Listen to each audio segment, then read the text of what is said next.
Wernsteiner am Inn. De grønne bløde bakker og træer indrammer denne egen, mens floden giver liv til mennesker og dyr. Den lille romantiske have omkranser det gulgrønne slot med de hvide kanter og det brunlige tag med et spinkelt tårn. En lille sø i midten af haven skal senere blive dødeligt gjort.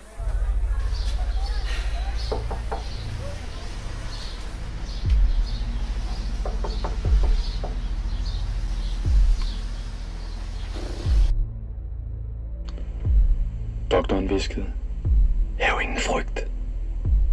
Jeg svarede, kære doktor, frygt er det eneste, jeg har tilbage.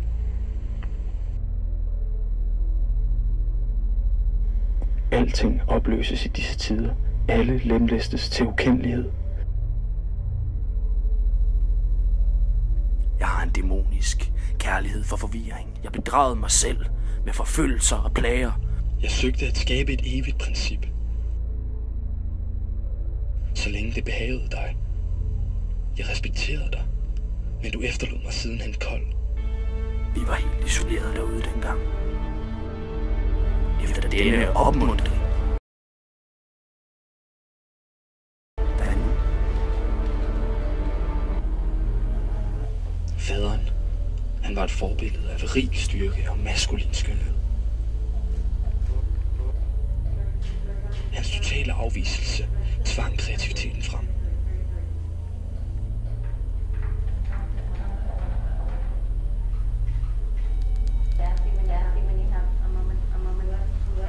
Begrundet. Jeg fyldte notesbøger som spande med vand. Hvilke skatte der fremtrådte i sort og hvidt. Servitricerne var dukker, der dansede med usynlige snore. Men min selvtillid viste sig at være retfærdigt begrundet. Jeg søgte det rene i trods. At kunne konfrontere det ubeskriveligt ud. Giver ingen harmoni eller elegance på vejen. Jeg blev i barndommen forberedt på kommende katastrofer, men jeg kunne ikke forudsige omfanget af disse. De opløste kroppe blev trukket op af vand. Hun tikkede i det mørke hjørne. Nu er vi iagttagere. Vi vil ikke påtage os vidnets forpligtelser. Vi accepterede status quo.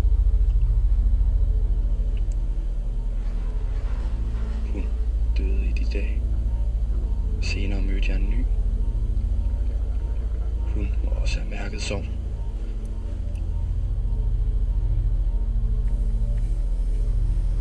Min ekstreme nervøsitet har altid tiltrukket opmærksomhed. Det her er kun en gennemgang af drømme. Lykken blev glemt i fortidens land. Døden, han griber dig lystfuldt og brutalt i en kvælende omfavnelse. Livsmod forsvinder i en sådan prøvelse. Følelserne overmander intellektet. Jeg blev født i et land, der langsomt opløstes. Men hvor var livet? Det intensive liv blev efterfulgt af tomhed.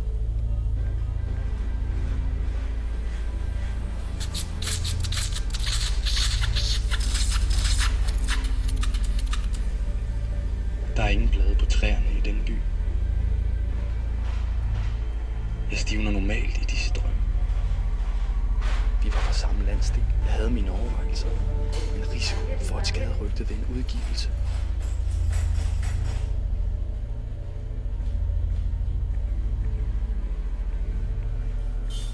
Jeg laver et udkast af disse natansigter.